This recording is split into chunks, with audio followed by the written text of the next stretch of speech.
So recently, Gerald Undone made a video about the camera review space that made some waves.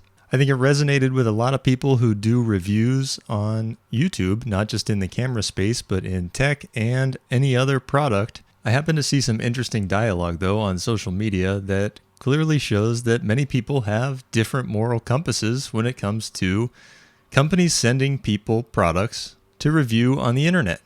One of my favorite things at the beginning of videos is disclosures that a creator will give. Something like, brand X did send me this product for review, but no money changed hands and they get no input whatsoever into the content that I make. What was the value of the item you received? Were you planning on buying the item yourself?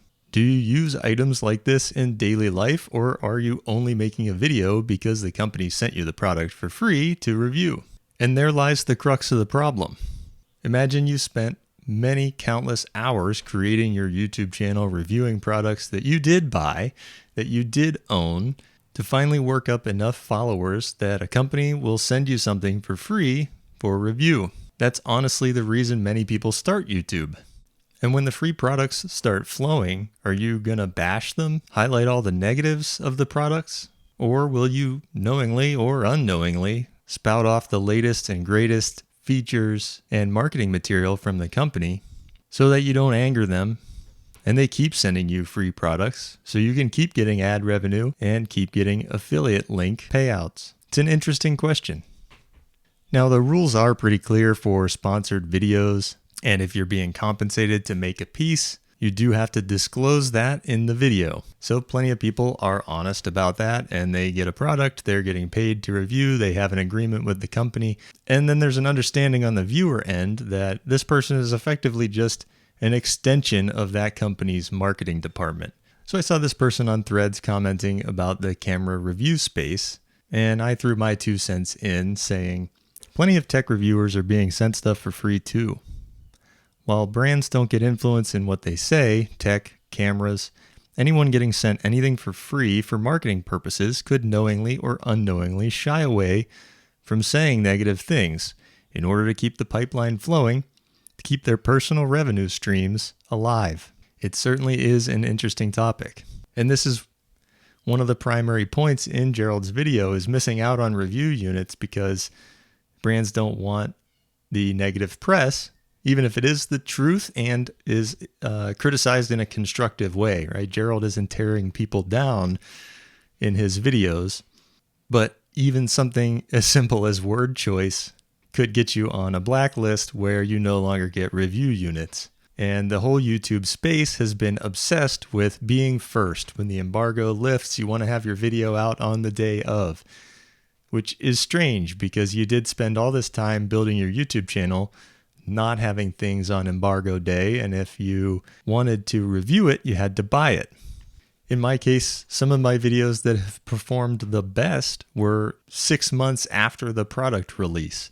Chances are there's somebody out there that wants to buy that product and wants to see how it's held up over time.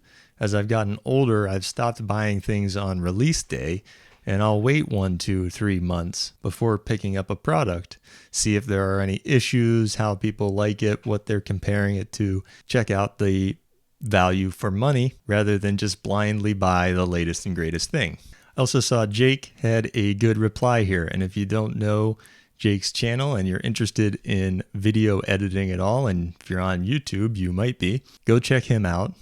He's got great resources, Final Cut Pro, DaVinci Resolve, and has a very authentic and grounded viewpoints on his channel.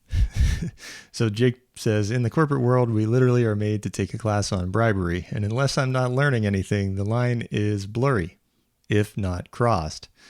And that's a very good point. My day job also has a smattering of training on corruption, bribery, ethics, etc. Professional engineers, doctors, lawyers, all have codes of ethics.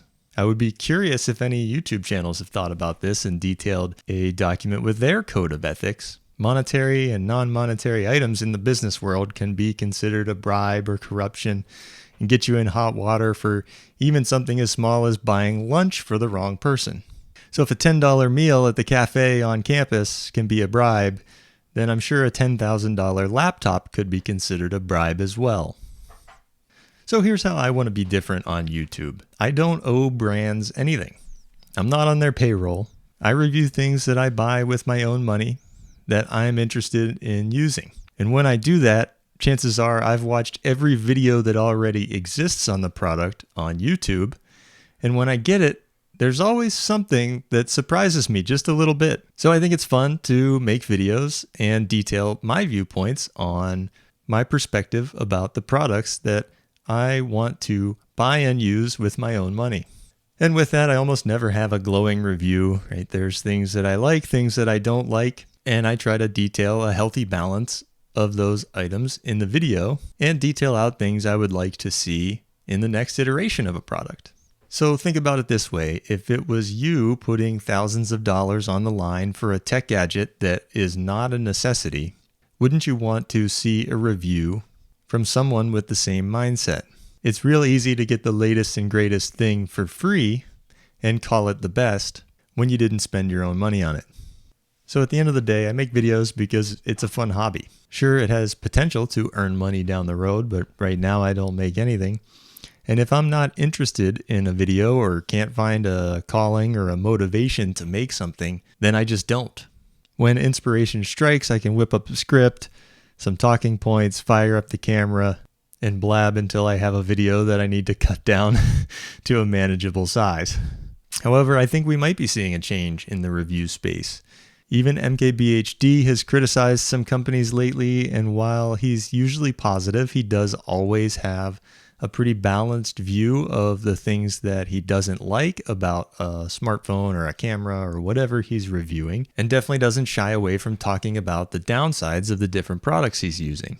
In the past, it's been common to hear from creators that if they don't like a product, then they just won't make a video on it, especially when the flow of free stuff turns into an unmanageable mess. So think about that. They'd rather make a video on a product that they do like because they have so many products being sent to them that they couldn't possibly review all of them. And the ones that they don't like would be better off not having the time spent to make a video to crap on a product, even though it probably deserves it. I know since starting YouTube on this side of the camera, I've been more cautious to weed out the snakes selling oil and find genuine people who really enjoy the things that they are reviewing and the things that they're making videos on, especially if they're honest about how they're making their money. So what do you think? Does the fact that reviewers get sent free items to make a video on bother you in any way? Do you think there needs to be more disclosures? Do you view videos differently when a company has sent somebody the item for review rather than if they've purchased it with their own money? Let me know in the comments down below. Thanks for watching. Catch you later.